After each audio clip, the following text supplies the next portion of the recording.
This week's Torah portion is called Parshat Tavo.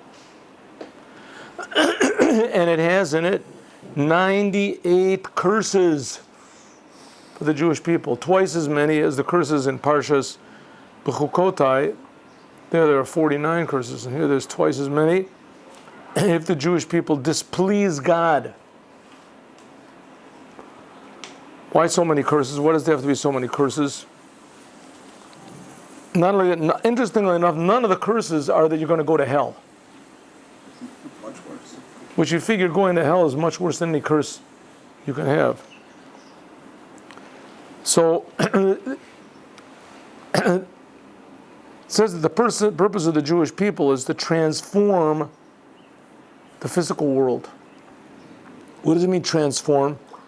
Maybe transform is not exactly the right word. Maybe a better word is to enliven a dead body. Nothing worse than a dead body. Dead body, terrible. Right? A person is a murderer, worst sin. Murders a lot of people, terrible, awful. Murder, worst thing. In Judaism, a dead body is impurity. Impurity, the ultimate level of impurity. A person who touches a dead body or becomes defiled from a dead body, he can never go into the holy temple for the rest of his life until he gets treated in a special way with the ashes of the red cow, but he can never go. Worst type of it. On the other hand, there's nothing better in Judaism than life, being alive. Being alive is v'chai b'hem. Greatest thing in the world is to be alive. Life is precious. To take away somebody's life, terrible. Life, in any form, life is a precious thing.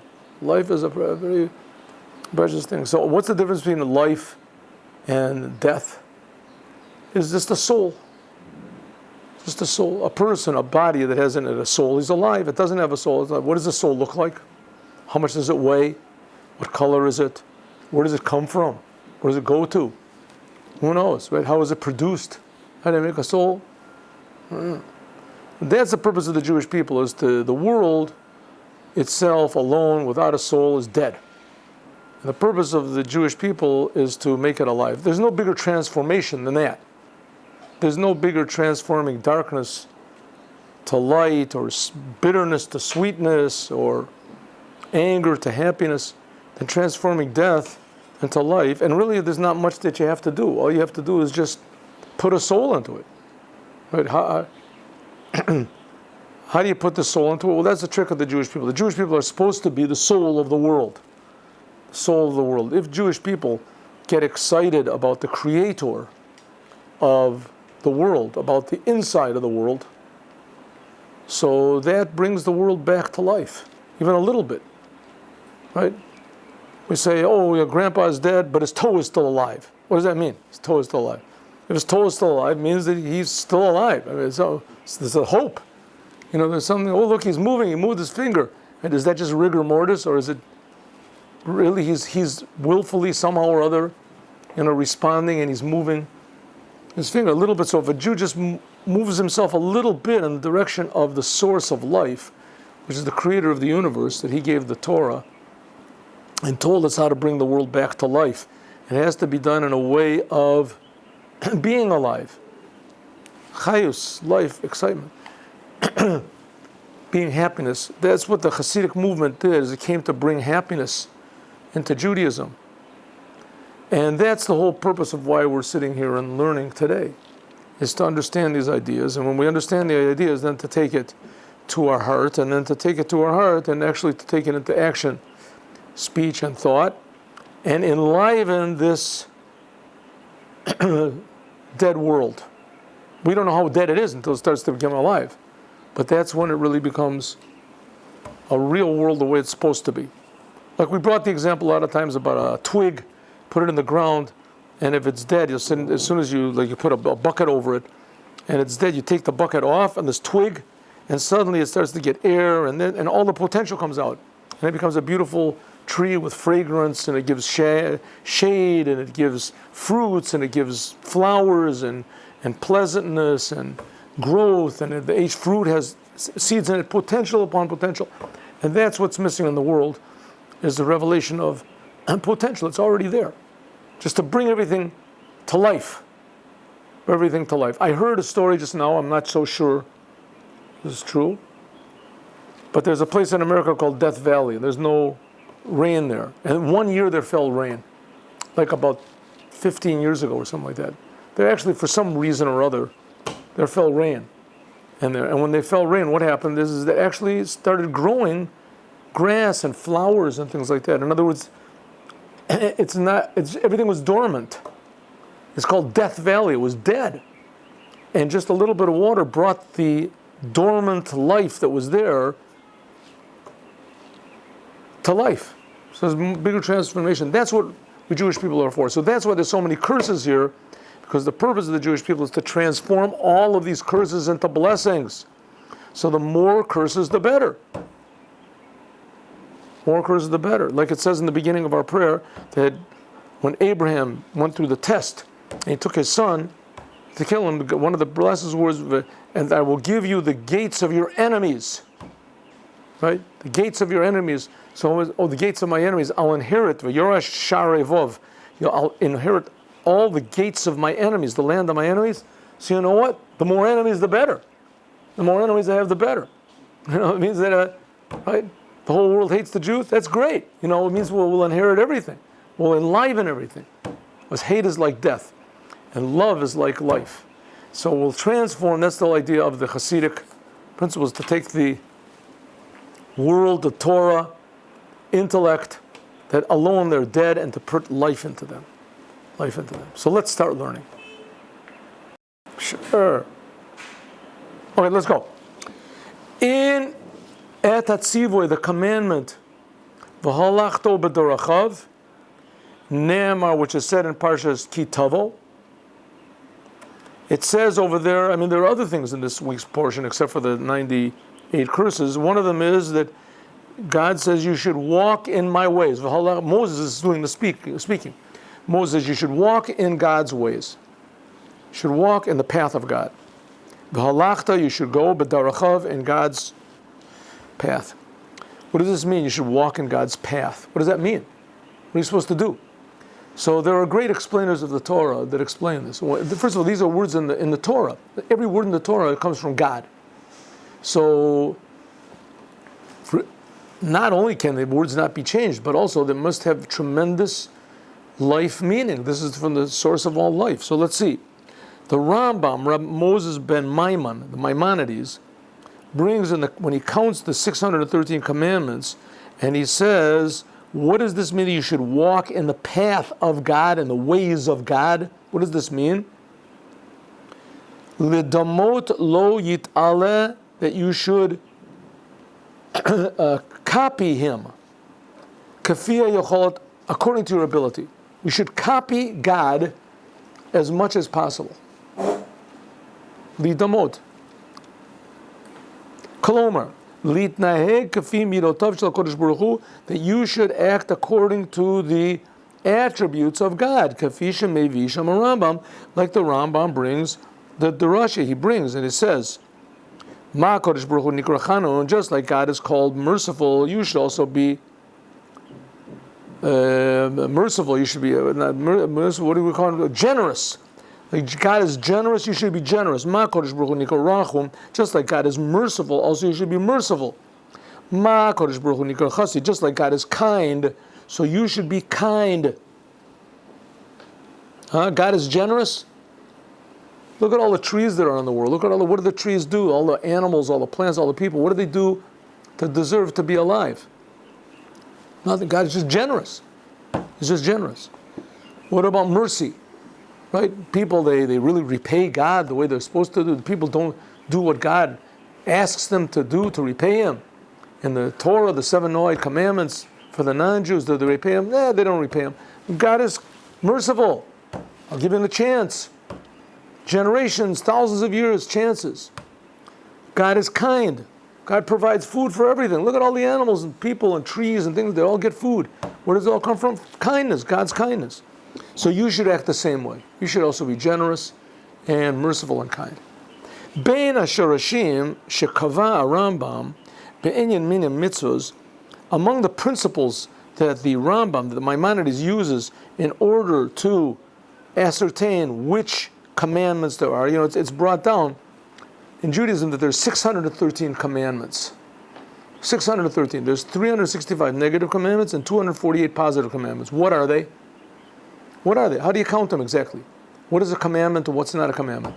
So, there's some of them are sort of easy, You should love God, you should learn the Torah, you should believe. You got the 10 commandments. That's 10 out of the way, right? That's 10 of it. Oh, we got 603 left over. Okay, those we can take care of. 10, that was pretty easy. Over the 10 commandments. Okay, what about the rest? Well, we'll get to it later. Let's get to it. So there's the Rambam, the Maimonides, and others also. They took this very seriously, and they went through the Torah, and they had divine inspiration, and they said this is a commandment, and this is a commandment, and this is a commandment. One of the principles he uses, the Rambam, the Maimonides uses, Rambam is the initials, Rav Moshe ben Maimon, Rambam. One of the principles he uses to determine what the commandments are is shetzivui kolel como et chukotai tishmor o kedoshim tiyu eno nimna b'minyan mitzvahs. General statements like do my commandments, you should be holy, right? These are not counted in the number of the commandments. These are general statements, attitudes that you should have. It's not a commandment. Why? Mishum she'eno tzivoy al prat misyam. It's not a commandment to do a specific thing, but it's a general principle in the whole Torah. You should walk in God's ways. You should go in my statutes. You should be holy. Right? But if so, this commandment where it says you should go in the path of God, this is a general commandment. But we see that, what did we see before? The Rambam mentions this as one of the individual commandments.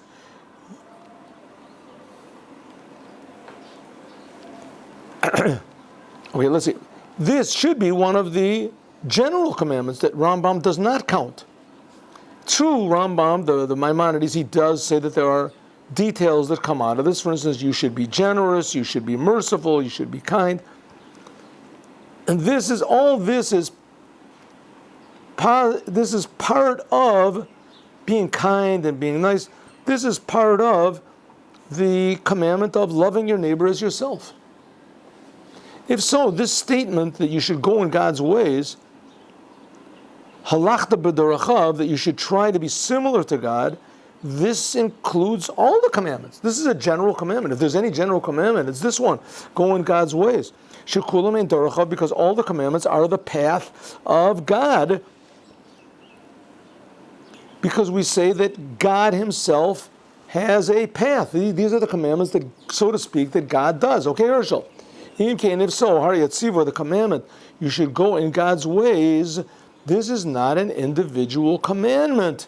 This is a general commandment. It includes all of the commandments, right? When you are doing the commandments, you should know you are walking in God's ways. So it's general, and the Rambam said clearly that we do not count general commandments when we're trying to reckon these 613. But this commandment the Rambam does. That the Rambam considers it to be one of the commandments. Something like this we learned with the Makeh. Remember?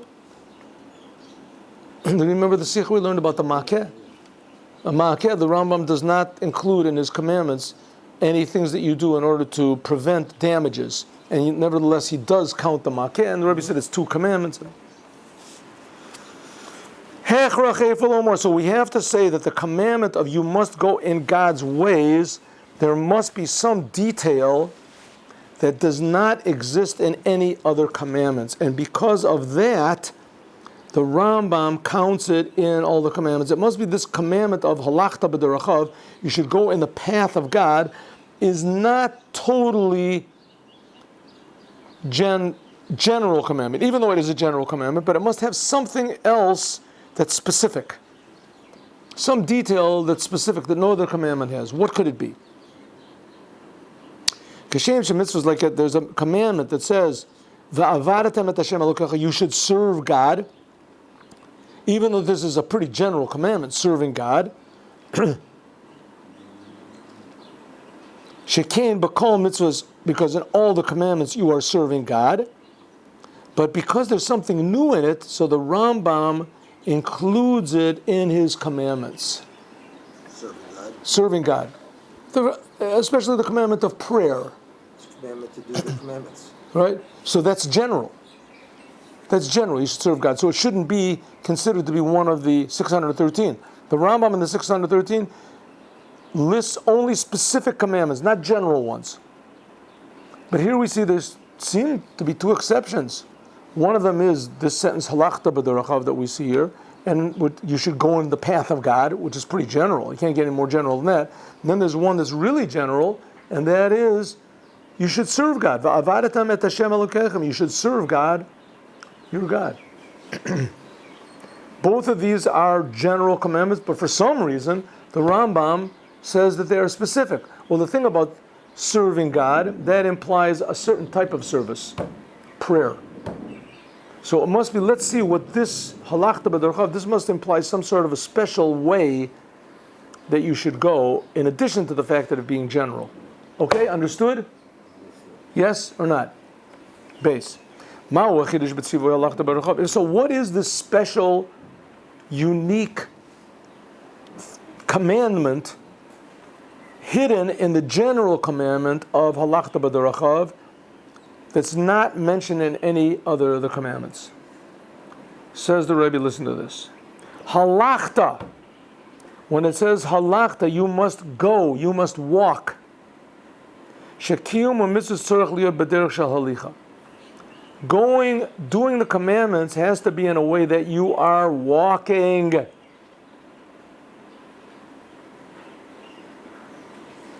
What does that mean? A person can do the commandments. A person can do the commandments and stay in the same place. How do you walk? How does a person walk? Walking is very interesting. We take it for granted, but it's very interesting. You put one foot firmly on the ground where you are, and the other foot you sort of swing in front of you, and you push off with a foot that's firmly on the ground, and you sort of jump a little bit. You go off of balance. You push yourself forward, but you catch yourself with that foot that you put forward. So that foot that you put forward, that was the moving foot. Now that foot becomes your new base. Your new base. And then from that foot, you swing that back leg that used to be firm once. Now that back leg, you swing that one, and that one becomes the moving one. And that back leg, that swings out in front of the stable leg. And the stable leg now pushes forward, and you sort of fall almost, but this forward leg catches you. Now that becomes the further. So it ends up that each leg becomes the moving leg, and then the firm one. And then it moves, and it's firm. And then that becomes the impetus to move. Then the firm one, now that becomes the moving leg. That becomes the unstable leg that you move. And that's what we call walking. Walking implies you're firm where you are, but you want to move forward. You don't want to stay there. That leg, that one foot that was firm, now that becomes the foot that does the pushing. You push further. But what you thought ahead, you put this other leg ahead. Now this leg now catches it, and you become firm. And that's what's called walking. You move from your stability. Exactly the opposite. Your stable foot becomes the rocket launcher, becomes the, how do you say, the propeller. It becomes the propeller, and this leg that was unstable, that you swung it in front, that all of a sudden that becomes the firm leg, and that's called walking. On the other hand, you can save your whole problem, all this business, of all this complicated business of legs, and just stand in one place. You stand in one place, you don't have to do any swinging, you don't have to do any moving, you don't have to do, you got 2 feet on the ground, nothing better than that. Says the Rebbe, totally wrong. A person can do the commandments and want to be standing in the same place. Right? You do the commandments, why? Stability. I am firm in this world, I'm firm in the next world. I like where I am, here is where I am, I'm doing what God wants. no one's going to move me, no one will touch me, right? I'm protected on all the sides. This is the life. This is the life. I'm surrounded. I'm in, right? I have both legs firmly on the ground. I do the commandments all the time. Says the Rebbe, there certainly is advantages to that, but that's not Judaism. That says in the Torah specifically, you're not doing the commandments in order to be stable. You're not doing the commandments in order to have a comfort zone. The purpose of the commandments is supposed to be to push you out of what you are further. Halachta. You have to work. Ve'halachta b'derachav. Al zeh bo atzivay v'halachta. Shekiyam ha-mitzvahs, the commandment of the commandments have to be in such a way sheyavi et ha'adam ladarga holech, that a person can be a walker. Sheyetzim imatzav ha'kodim. You go out from your previous stability, v'yit'aleh, and you move up to a higher level that you're not used to. That's what it means, halachta b'derchav. You have to walk in his ways. It doesn't say be in his ways, live in his ways. Ubameh polim, how can you actually walk? Good example I gave was very, anatomical. Is the right word? I don't know, but it sounds good. You move your body. Here we have the halachta. How can you do it? Al yedei b'derchav. How do you become a walker? By stressing that the Torah is God's path. Shemakayim kol mitzvah. You do all the commandments. Mishum shehi daracho shel kodesh baruch hu. It is the way, the path of God. Hu oseh. He does the commandments. Kadei, in order. Turn the page, please, Herschel. The page that you yourself copied. Lihidamos lo bo yisrech. We are doing the commandments in order to be similar to God. Azai mashpiot the mitzvahs. Then the mitzvahs have an effect on you. Upoiled bo, and they make a change in you. The inyan shel halachta, that you start to walk. You don't want to be stable in the same place anymore. That's the purpose of a man. The purpose of a man is to move. You can move. You can move physically, you can move emotionally, you can move intellectually, you can move spiritually. But you have to move. Even though it's true that when you do the commandments, it causes a refinement in a person who does the commandments. No matter how you do it. Even if you do the commandments and you do not want to move anywhere, even keshehu mekayim mitzvos bedarga tachtona shelo lishma, you're doing the commandments not for the sake of the commandment. You're doing it only for yourself. Want a good luck charm? Yeah. Want to succeed in your driver's test? Put on tefillin. Sure? Well, it won't hurt. Okay, I'll do it. You're right. Actually, it won't hurt. I'll do it. Does it? And he passes his driver's test. Security. I was uptight, and now I am secure. I passed my driver's test. I'll put him on again. Maybe I'll win the lottery. Right? Maybe I'll merit to my next door neighbor will stop driving over my lawn. Maybe he puts on tefillin only for himself. It's a good luck charm. Right? Well, if I put on these tefillin and I also have a horseshoe over my door, will that help even more? Right? Can't hurt, right? Can't hurt. What about 4-leaf clover? Can't hurt. Why not? So everything he does for himself. Says the Rebbe, if you put up a 4-leaf clover, you put up a horseshoe, garnished. But if you do the commandments for the wrong reason, gam az poelet bo mitzvah, then the commandment has an effect on him. V'kol zichuch gorem lo lelechet ulifrosh. And every time he does a commandment, it causes him to move a little bit. V'kol mimatzavo akodem.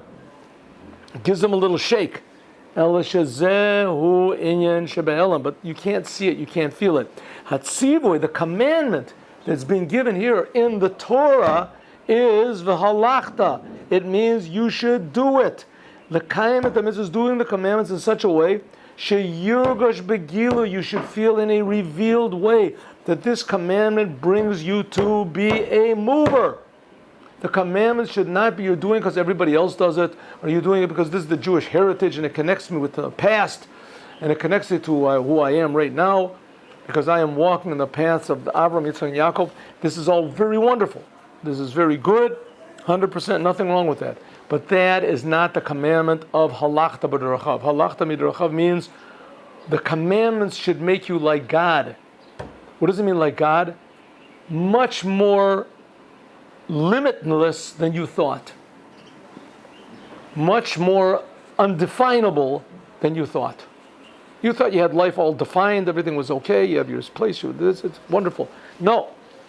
The commandments should make you feel a little bit godly. All of a sudden you realize, hey, I'm being created, and God, I'm being created for a purpose. I'm being created for a purpose. And I don't know what the purpose is yet, but I do the commandments, it'll give me curiosity. Interesting. The world becomes mysterious, becomes alive. That's called moving. The on the sentence what it says, it's a sentence in Zechariah, that God shows Zechariah all these angels, and he says, I have made you are walking among the standing ones. You are walking, Zechariah, among the standing ones. Who are the standing ones? Ne'emar b'Chassidic, it says that the angels, also the souls, before they come into the world, are called standing. The neshamos achar yiridasam, but souls after they come into the body, al yedei kiyum Torah v'mitzvos, by doing Torah and the commandments, are called moving, walking. Angels, souls, before they come into the body, they can't move. Why? Because they haven't got that back leg to push them off. There's no friction. There's no, opposition. No, there's what do they call it? There's a word for it. Volition, not volition. Anyway, something like that. There has to be something firm, and from that you can push off something else. There's a word for it. But Torah's Chassidus Masbira, Torah's Chassidus explains, Ki av shagam malachim, even the angels, if you read in our prayers, the angels are screaming out to God, they're all burning. V'kol shechen and neshamos, how much more the souls, mitalim tamid be'iloi achar iloi. It says that the souls and the angels are always raising up. They go higher and higher levels. What do you mean they're not moving? Mitalim tamid be'iloi achar iloi. V'nikra, but nevertheless they are called standing. Why? Mishum, because she'aliyos shalem, because they're going up as beseder v'hadraga. It is part of their nature. Kach she'em mugbalin, so they're limited. Ki aliyahu be'erich lekod mata, because their elevation is only relevant to what they were before. Ukachol shetigdal madrega elea im mitalim, no matter how high the souls go, or no matter how high the angels go, adayim kashura lemidrega hanechuta, they're still attached somehow or other to the previous level that they were in the beginning, because they're the same person, the same angel. Therefore, they are called standing. A person in this world that he thinks of does the commandments in order to go to heaven. That's pretty good. He says, okay, you could call it good if you want to, but not in the language of Chassidut, it's not called good. In the language of Chassidut, it's called bad. It's called bad. Look you can see in the Tanya, the 6th chapter of the Tanya. Bad is anything that does not reveal godliness. Bad is nature. Nature is bad. It's a different type of bad. It's not the type of bad you go to hell for. It could be a person does Torah and commandments, he goes to heaven, gets everything like that, but it's still called bad. Why? Because he never really moved. People thinking about heaven is natural. It's natural. Some people do, some people don't. It depends on a person's nature. Right? Some people wonder, what's going to happen after I die? All of a sudden comes out a priest or somebody, a rabbi, someone, and he says, you're going to go to heaven. Want to go to heaven? Yeah, do what I say. So that's pretty natural. That's natural. The nature of a person is that he wants what's best for himself. That's not called walking. Doesn't go out of himself. Hamadayim, there's him in the place, because these souls and angels, that they're just thinking about higher levels of heaven, they are, what is this? Okay, they are mahalchim. They are standing in one place. Mahalchim, walking, bechinat sheneshamos la'achar. This can be attained by the souls after they come into the physical world. This means that the elevation, that they elevate themselves, v'lalo kol hagbala, are unlimited. You go out of yourself. You are connected to the Creator. You're not limited to the creation at all. Behagia lemedrega nalit kavar holchu v'itnatku legamri mi'adarga shamdo b'olifeneza. When they reach a higher level, they are completely out of the previous level that they were in, and so it is constantly. And because these people are only thinking about God. Even so, every second is a surprise. Every second is a miracle. Every second is a new challenge. Every second is an opportunity. Every instant it's a brand new world. And you can be a totally brand new person. In Yano, yes, Mikach, from this, move on, we can understand, Ki Perush, that what it means, Valachta b'darachav, this commandment of walking in the path of God, Hu shekiyam mitzvahs, the commandments. When you do the commandments, it should be in such a way that what are you thinking about? You're thinking about the commander, only the commander. And the commander is unlimited, infinite. And you are doing his will. How can you do, if God is unlimited, how does he give us this commandment that's so limited? We're learning about that in the morning also. How can he limit himself? I mean, obviously, there's something's wrong over here. Right? If God is unlimited, so he's infinite. So how does he give us these commandments? And if you do the commandment in the wrong way, you didn't do the commandment. You decide you want to put the tefillin on your leg. No, what do you mean? It's infinite. God is infinite. I can do what I want. No, can't. If you want to be infinite like God, you have to do what God wants. What do you mean God wants? God is infinite? Yes. How does he make a finite commandment? Doesn't make any sense. Now you got it. Doesn't make any sense. This is the true infiniteness of God.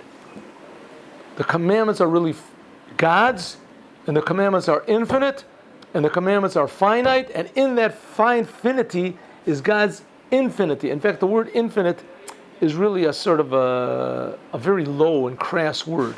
You know, infinite is sort of like connected to mathematics or something like that. You know, what did you say? Finite. Yeah, finite and infinite is like, you know, how many times can you divide the number 1? An infinite number of times, but you have to have a number 1 to divide it. God is not anywhere compared to this, but nevertheless, God gives the commandments. And the commandments are infinite. Infinite means you don't understand what's going on over here. But it's more real than you can possibly imagine. It's the source of life, the source of reality, source of consciousness. And that's how you get, and those are just small terms for God. God is the source of life. Sha'adam yitromem al yadan. When a person does a commandment, he actually elevates himself to a level, even though he doesn't realize necessarily what he's doing, but he has to realize that he is doing it. A person has become elevated to a level which is unlimited. How can you relate to something unlimited, undefined? Something is not defined, right? You can't relate to a thing like that, right? I'm thinking of something that has no definitions. What is that thing? What does that mean? What is that thing? No? Intellectually, you can't define it, but you do get a certain amount of pleasure from it. Just one. Yavor mi gavul lebli gavul. Az hari hu mahalach. Then he's called walking. Listen, every human being, he's got consciousness. Every human being doesn't know where he comes from. You don't know where you come from. You don't know where you're going. You don't know how you got here. How did I get here? What's going on? What's keeping the whole business going? You know, how do I get... there's all sorts of people that try to put it into a box, right? Free thinkers, that they try to make thought exactly the opposite of free. It's all logic. It came from the primal being, the first prime mover. It came from the logical imperative. It came from a black hole. It came from nothing. It came from nothingness. It came from somethingness. It came from the original forms. It came from this, trying to give a term to something which can't be understood. Of course you don't understand me because I'm a philosopher. I'm a philosopher. I just heard someone, I was listening to a lecture, and the person said that when he was young, he spoke to someone that when he was young, he was in France and he had all these big top intellectuals used to come to his house to eat. His father was some sort of a famous person also. These big intellectuals, the French intellectual scientists and this, I guess, in the early 1900s or 19 whatever. He used to come to his house. He said, and one time there came these Tibetan monks. I guess the Dalai Lama or something was making a tour. So he came there, and there was all these fantastic, genius authors and philosophers and people. And there were these Tibetan monks. So he said this was his father brought them all over. So he sat and he noticed that all these genius, famous people, they were all like neurotic and smoking and drinking tremendous amounts. They were miserable. And all these monks were very happy. He couldn't figure out, why these people so happy. He couldn't figure it out. Okay, is happiness the goal of life? No, but neurotic is certainly not the goal, right? There's no doubt about that. So he figured, well, if I got an option between these, so Taka became a Tibetan monk. And he's trying to figure out of course, the goal is to be calm and to just be flow with the oneness of the this and this. Okay, in Judaism, that certainly is not the goal. Certainly is not the goal. But on the other hand, being calm and being happy is certainly good. Is certainly a good thing. But to be infinite, what does it mean to be infinite? Right? In other words, the more a person approaches the infinite, the more he's a human being. The more he is a human being. Right? These people, the Dalai Lama and this stuff, they don't get married. They don't have any families. They don't have any wives. Of course they're happy. The guy, no wife yells at them. No, the guy's happy. They go to Paris once in a while. You want to go to Paris, you want to sit on a mountain, sit on this mountain, right? Here you go, sit on a mountain, sitting alone, all of a sudden you hear dring, dring. All of a sudden a mountain goat comes, it's your wife. She's, where are you? What the hell? What are you sitting on a mountain for? Come back down. Okay, so it's, you have to be happy. To learn to be happy with that, that's really to be happy. To learn to be happy when the situation is, controlled around you, that's nice. I'm not saying it's not nice. Some people you can put them in a room alone and they're still miserable. Says the Rebbe, the essence of the commandments are supposed to make you really happy. Why really happy? Because you don't think at all about yourself. You're making the Creator happy. Let's look and see. Nikach muven ki perush v'halachta b'derachav is that when you do the commandments, it has to be in such a way that a person raises himself up from any definition, that he goes from being limited to being unlimited. Even though he remains the same person and he's the same thing, but nevertheless, how his attitude is totally different. Kol nivrahu ari mugbal. Every creation is limited. If so, ketzad, how can it possibly be al yedei avodato, that by means of a service of a human being, lit alot b'li gavul, that he can raise up to a level which is unlimited, and we're limited. If a person does reach to this level, then how can a person return back to be limited? It should be that he just sort of, how do you say, dissolves into the oneness of the truth of whatever. Once a person becomes unlimited, then he's unlimited. You're not going to make him limited. Al-Kach, on this it says, V'lachta b'derachav, you have to walk in God's ways. What does it mean, God? You walk in God's ways, in the path of God. Alecha litkasher in darcho shel HaKadosh Baruch Hu. You should be attached and go in the way of the Creator of the universe. Al yedei kiyum mitzvos, by means of doing the commandments, because the commandments are the way of God, like we said before. And since that God is nimnai nimnoi, since that God is the impossible of the impossible, no se'afachim, that God bears all opposites. Right? What did we just finish saying? To imagine the infiniteness of God, we can't imagine it. God is so infinite, He's infinitely infinite. There's no definition about God that's infinite, right? That's impossible to understand godliness. Well, that same God, you're right, but there's something even more impossible to understand. How Hashem creates the world and how He cares about the world. I thought He was infinite. That's what's called nimna hanimnos. God is the impossible of the impossible. Yochel hu, therefore God is able lechaber gavul b'li gavul. He can join limit and unlimit together. Sha'anivra, that a creation like us, me and you, al yedei avodaso mugbelet, by means of a limited service of God, He puts on limited boxes to fill in, can reach this level of halachta v'derachav, going in God's ways. Sheyale be'ilui below gavul, you can raise up in a higher level, which is unlimited, and after you raise up to this level, you can come back and still remain the same human being as you were before. But Adayan Tzorech Lavin, we still have to understand. So the whole purpose of these elevations that we have when we do the commandments is Shekol Iluim. All of these elevations that a person can merit to by doing the commandments should come only, they all come by means of work, hard work. You want a free ride? Wait till after you die. After you die, you get raised up, and everything's wonderful. You're in the elevator, the escalator, whatever you want. You don't have to do anything. You just get on. Shekain im ya'aniku la'adam et kol hashpod milamayla, the law of, because if a person is given everything from above without him doing anything, lo yezeh tachle datov, it won't be so good. Look what happened in Mount Sinai. God took the Jews out of Egypt, gave them bread from heaven, water, took them to Mount Sinai, gave them the Torah. They did everything. What did they do after 40 days? Golden calf. She'eno ella nahama dechsufa. That then, because if you receive free gifts from God, it's called shame, bread of shame. You're getting a handout.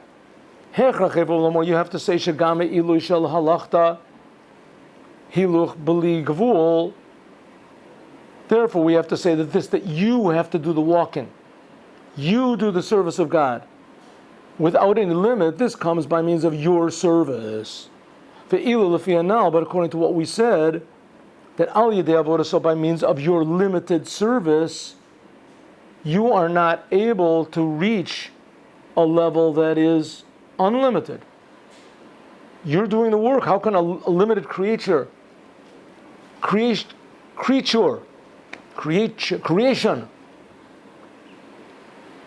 join with the unlimited creator? Shehiluch b'chli b'bli gavul is only if God lifts you up. So therefore you have to do your part and God will do all the rest.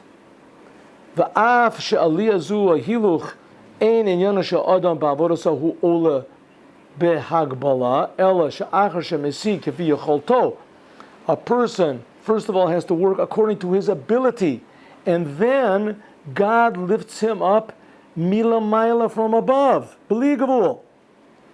Ki im HaKadosh Baruch Hu shu nimna ninos, because God is the unlimited of the unlimited. Noten koach ba'avodat ha'adam. He gives power to a person that not only when you do something, God lifts you up, but she'avodah, that the service itself, when you do a commandment, it itself elevates a person to be unlimited. Now, like I say, you don't feel this with your normal, regular senses, because we're talking about your Jewish senses. Since that the service of God that you're doing, you do a commandment, this causes you to be a mover. It's not because of the service of man. God was the one who gave us the commandments. So therefore, so that's not exactly what God wanted. God wanted us to do it all. God wants everything to come by means of us, like the sounding of the shofar. Right? It comes by us. We have to sound the shofar. Therefore, we have to say like this. שגם זה עצמו, שהעבודה גורמת להילוך האדם, קשור בעבודת האדם. What are we saying? When a person serves God, he does the commandments, so that enables a person, if he just puts his heart and his mind to what he's really doing when he does the commandments, and how the commandments are the ways of God, the will of God, the wisdom of God, and he's really linking himself up with God. If you look in the Tanya, 4th chapter, it explains, but also chapter, what is it, 35 also. You unite yourself totally with the infinite. How can it possibly be? So it says that really Hashem is doing the whole business. Hashem is doing it. But because it has to be your service, so we have to say that God wants you to do it. So it must be somehow or other, it's really totally on you. The commandments are given by God, and you're being created by God, and this whole system of you doing the commandments elevates you to God. So it's all God. Right? It's all God. One thing that you have to do is you have to actually do it. You have to make the decision to do it. He says, but that little bit that you do, that you make the decision, that's treated as though it's totally you. And that's walking in God's ways. That's walking in God's ways. Let's explain this. The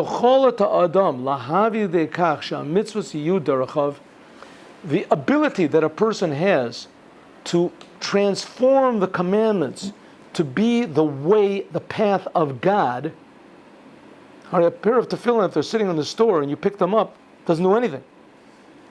You have to put them on, you have to make a blessing. That the power, the commandments have a power which is unlimited.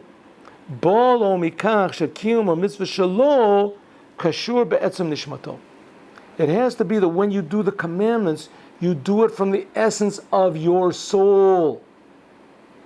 It depends on your, earnestness, excitement, enthusiasm. That your soul is what we call a portion of God, of the essence of God, mamish, really in this physical world, the infinity in the world, like the Holy Temple was. Al Yedei Kach, by means of this, that a person that serves God draws down from the essence of his own soul into the commandment that he personally is doing, namely shel chanun, namely that he is being generous. That's what it means. Also, you should be, just like God is generous, you should be generous. God is, you should be.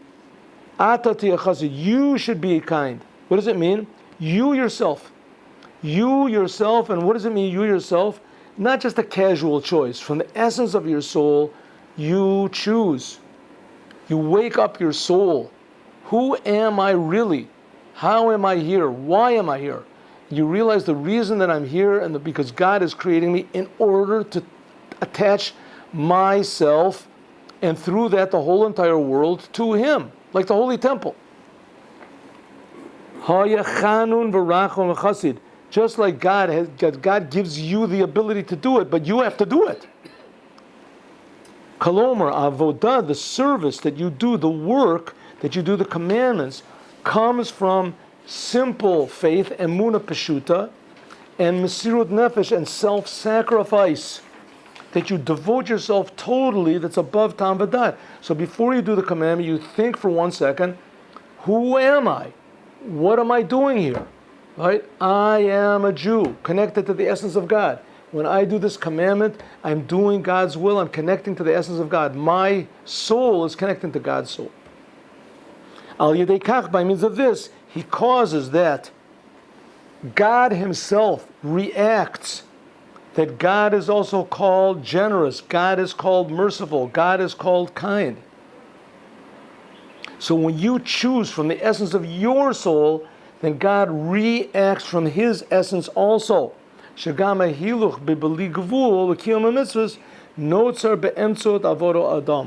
even though it's true that your ability to elevate yourself and to attach to your true essence, which is the essence of God, this is a gift from God. but still you have to do it. It's your work. So we have here two opposites, in other words. The commandment is, halachta b'derachav, you must walk, you must move yourself. Don't stay who you are. You must move yourself to your true essence. And how do you do that? By derachav, by being in God's ways, God's path. God's path are the commandments. When you do the commandments, you're doing the walking, but it has to be that you are the one that's elevating yourself. God does it all. God elevates you. It says when you make that decision, you actually do it. It's all the credit is given to you. Even though you have to give all the credit to the Creator. But the fact is, all the credit is given to you. If it wasn't for you, the commandment wouldn't be done.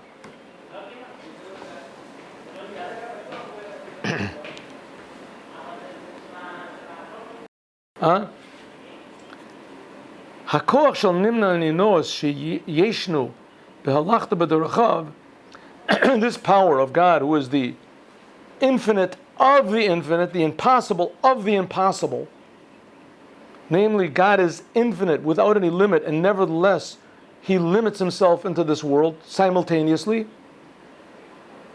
That's how the commandments can be simultaneously limited and unlimited. Mitbateh in two ways. This is expressed in two ways. First of all, shavodato amugbelat, that the limited service of a person, tochel la'aloso b'li gvul, the limited service of a person. I put on a pair of boxes of tefillin, but when I think of the source, that raises me up to unlimited, and afterwards I can remain a human being physically in this world. It doesn't burn me up. Okay, shalom. I'm here. How is this possible? We will learn tomorrow. Thank you very much.